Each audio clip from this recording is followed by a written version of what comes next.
Retrouvez le lien dans la description de la vidéo. Dans le livre « La France est-elle un pays communiste ?», François-Olivier Gisbert propose un court essai volontairement provocateur, libéral et insolent, qui part d'un paradoxe.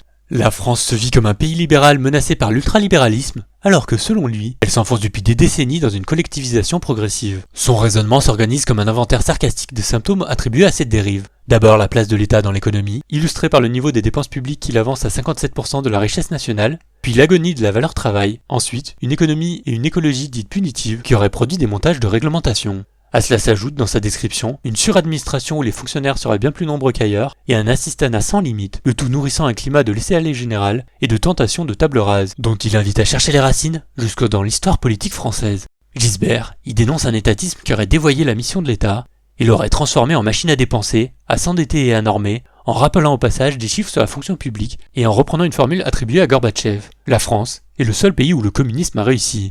Au-delà de la charge, le livre se veut aussi un texte d'alarme et de réveil, une critique de la culture politique anticapitaliste et des illusions collectives, écrite sur un ton ironique mais traversée par une inquiétude pour l'avenir.